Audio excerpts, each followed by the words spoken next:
আমি আমার দেশের দেখলাম যে পুরা রিপোর্টে নাদিয়াপা, হ্যাঁ নাদিয়াপা,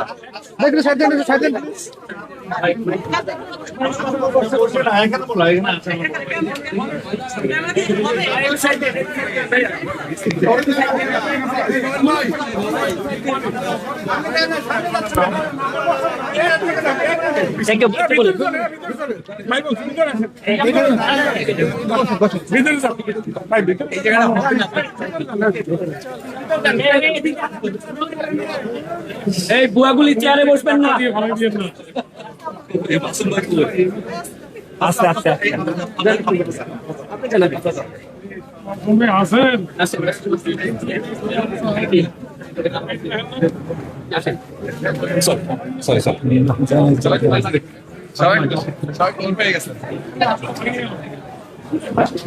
আমার টাইম নেই, একটার সময় এখানে সার্ভিস নোটের মিটিং।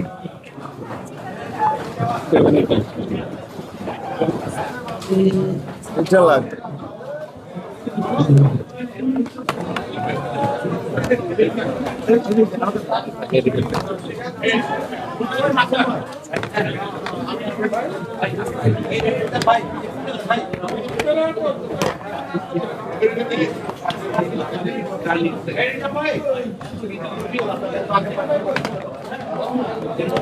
তো ফুল প্রেজেন্ট হয়ে গেল।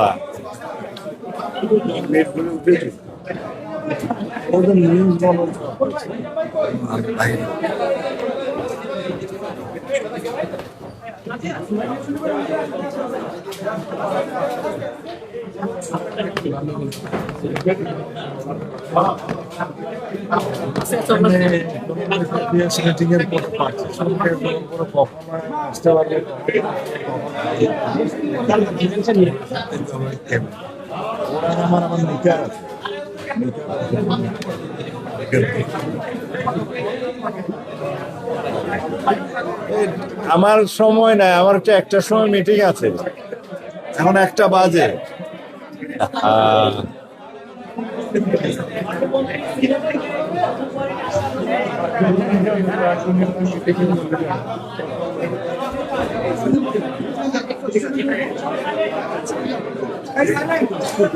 আচ্ছা, এত লোক একসাথে কথা বলে না,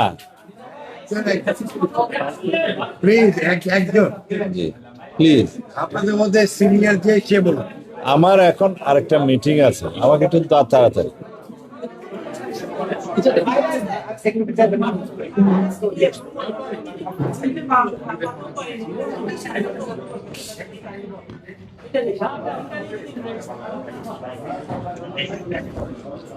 আমরা সিলেট বিভাগের 2টা জেলা, সিলেট জেলা এবং সুনামগঞ্জ জেলার পাথর কোয়ারি বিষয়ে একটা মিটিং করেছি।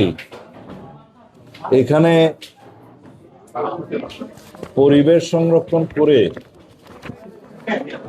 এবং খনিজ সম্পদ আইন বিধিমালা, পরিবেশ সংক্রান্ত আইন ও বিধিমালা সবগুলো যথাযথভাবে অনুসরণ করে এবং যেগুলো ইকোলজিক্যালি ক্রিটিক্যাল এরিয়া ডিক্লেয়ার করা হয়েছে, জাফলং যেমন, এগুলো ব্যতীত বাকি সব জায়গায় কিভাবে সীমিত আকারে এই পাথর কোয়ারিগুলো ইজারা প্রদান করা যায় সে বিষয়ে সিদ্ধান্ত নেওয়ার জন্য মিটিংগুলো হয়েছে। এখানে আমরা সবার মতামত অনুসারে সিদ্ধান্ত নিলাম আগে একটা সার্ভে রিপোর্ট আমাদের দরকার, স্থানীয় পর্যায়ে, ফিল্ড পর্যায়ে, মাঠ পর্যায়ে। এখানে বিভাগীয় কমিশনার সিলেট এর কে আহ্বায়ক করা হয়েছে, আর 2 জেলার, সিলেট এবং সুনামগঞ্জ জেলার জেলা প্রশাসক এবং উভয় জেলার খনিজ সম্পদ মন্ত্রণালয়ের উভয় জেলা পরিবেশের যে প্রতিনিধি, পানি সম্পদ মন্ত্রণালয়ের প্রতিনিধি, আর কাকে দিলাম, জিওলজিক্যাল সার্ভের উপরে বাংলাদেশের একজন অধ্যাপক শাহজালাল বিশ্ববিদ্যালয়ের প্রতিনিধি থাকবে এবং মিনারেল রিসোর্সেস মিনিস্ট্রির একজন ডাইরেক্টর এই বিষয়ে সেখানে সদস্য থাকবে এবং কমিটি প্রয়োজনে আরও এক্সপার্ট যদি কোঅপ্ট করতে চায় সে সুবিধা রাখা হয়েছে। তারা বসে ফিজিক্যালি স্পটগুলো দেখে যে নদীগুলো সিলট্রেট হয়ে যাচ্ছে ইন্ডিয়া বাংলাদেশ বর্ডারে, যেখানে ওয়াটার ব্যারিকেড হয়ে যাচ্ছে, পাথর এবং বালি জমা হয়ে সেগুলো পরীক্ষা করবে। আর যে সমস্ত জায়গায় নদী ভাঙ্গনের কারণে আমাদের সীমান্ত পরিবর্তন হয়ে যাচ্ছে সেটা পরীক্ষা করবে।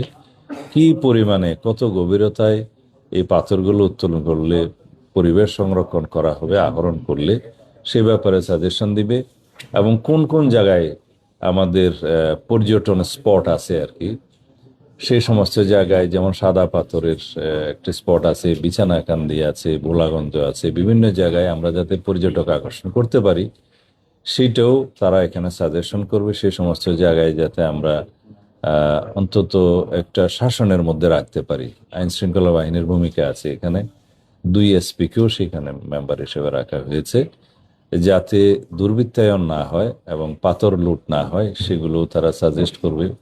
এই সমস্ত বিষয় বিবেচনা রেখে আমরা একটা এই পাথর সংক্রান্ত, পাথর আহরণ এবং পরিবেশ সংরক্ষণ এবং আইন শৃঙ্খলা নিয়ন্ত্রণ এই বিষয়ে আমরা কিছু নীতিগত সিদ্ধান্ত নেওয়ার বিষয়ে বসছিলাম। আশা করি আমরা সমস্ত রিপোর্টগুলো পাবো এই লাস্ট অফ দিস মান্থ, তারপরে জুনের ফার্স্ট উইকে আমরা আবার বসবো। এখানে সবচাইতে গুরুত্বপূর্ণ বিষয় হচ্ছে বিভিন্ন পাথর কোয়ারি সম্পর্কে আমাদের হাইকোর্ট ডিভিশনের 2-1টি অর্ডার আছে, জাজমেন্ট আছে, একটা সুপ্রিম কোর্টেও পেন্ডিং আছে। আর অন্যান্য পর্যায়েও যদি কোনো মামলা থাকে সেই বিষয়ে 2 জেলা প্রশাসক সমস্ত মামলাগুলোর বিষয়ে অ্যাটর্নি জেনারেল অফিস থেকে তারা তথ্য সংগ্রহ করবে, আইন মন্ত্রণালয়ের সাথে যোগাযোগ করে এই মামলাগুলো নিষ্পত্তির জন্য ব্যবস্থা নেবে এবং তার অগ্রগতি কি হলে আমাদেরকে পরবর্তী মিটিংয়ে জানাবে।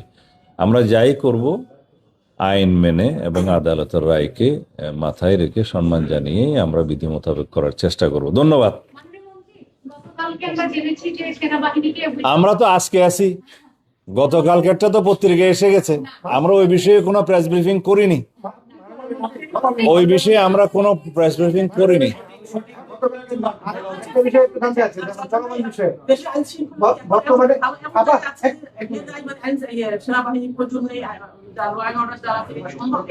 আমরা ওই বিষয়ে কালকে কোনো প্রেস ব্রিফিং করিনি। তারপরেও 2-1টা পত্রিকায় যেগুলো নিউজ এসছে আমি দেখছি, যেমন আমার দেশে বোধহয় একটা নিউজ এসে আমাদের একটা সরকারি পর্যায়ে নীতিগত সিদ্ধান্ত হয়েছে যে আমরা অনির্দিষ্টকালের জন্য সেনাবাহিনীকে মাঠে আইন শৃঙ্খলা পরিস্থিতি নিয়ন্ত্রণের কাজে রাখতে পারবো না। নির্বাচিত সরকার, রাজনৈতিক সরকার দায়িত্ব গ্রহণ করেছে। আমরা পুলিশ বাহিনীকে একটা সুশৃঙ্খল অবস্থায় ফেরত নিয়ে আসতে পেরেছি বলে আমাদের এখন বিশ্বাস জন্মেছে, জনমনেও বিশ্বাস জন্মেছে। তো সেই অবস্থায় আমরা পর্যায়ক্রমে মাঠ থেকে সেনাবাহিনীকে প্রত্যাহার করার জন্য উদ্যোগ নিচ্ছি, এই কথা সত্য। তবে সেটা আমরা কিভাবে করব সেটা পুলিশ এবং সেনাবাহিনী এবং অন্যান্য সংস্থাগুলো বসে তারা পর্যায়ক্রমে সেই ব্যবস্থাটা নেবে। মাননীয় মন্ত্রী, চলমান বিষয়ে আমি একটা প্রশ্ন করতে চাই, যেটা হলো আপনিও বললেন যে পুলিশের প্রতি জনমনে একটা আস্থা চলে আসছে, এখন কিন্তু বিশেষ অভিযান চলছে চাঁদাবাজের বিরুদ্ধে, কিন্তু আমরা কোনো গডফাদারকে আইনের আওতায় আনতে দেখছি না। গডফাদারদেরকে, চাঁদাবাজের গডফাদার যারা, তাদেরকে সময় যে শেষ হয়ে যায়নি। আপনারা বিশেষ করে রাজনৈতিক অপেক্ষা করেন, দেখতে পাবেন অভিযান পরিচালনা হচ্ছে প্রতিনিয়ত এবং প্রত্যেক দিন কিছু না কিছু দাগী আসামি, মাদক সংক্রান্ত, সন্ত্রাসবাদী বা জুয়া এবং অস্ত্রধারী এগুলো অ্যারেস্ট হচ্ছে। তা এখন সে বিষয়ে আমাদের ওই সংক্ষিপ্ত আদালতের মাধ্যমে কিছু সাজাও নিশ্চিত করা হচ্ছে আর কি, একটা ট্রায়াল হয়। স্থানীয় পর্যায়ে যারা রাজনৈতিক শেল্টার দেয় তাদেরকে আইনের আওতায় আনবেন কিনা? তাদেরকে কি আইনে আনা নিষেধ আছে? সেটা এখন বলতে কিন্তু তাইলে কেন কোয়েশ্চেন করা হবে? আইনের ঊর্ধ্বে তো কেউ নয়। আমরা সঠিকভাবে তালিকা প্রণয়ন করে অভিযানে নেমেছি, কোথাও কোথাও যৌথ অভিযান চলছে। এবং আইন প্রয়োগকারী সংস্থাগুলো সিঙ্গেলি অপারেশন করছে, এটার অগ্রগতি আছে এবং এটা দৃশ্যমান যে দেশে আইন শৃঙ্খলা পরিস্থিতির উন্নতি হয়েছে। আপনারা দ্বিমত পোষণ করতে পারেন। ধন্যবাদ।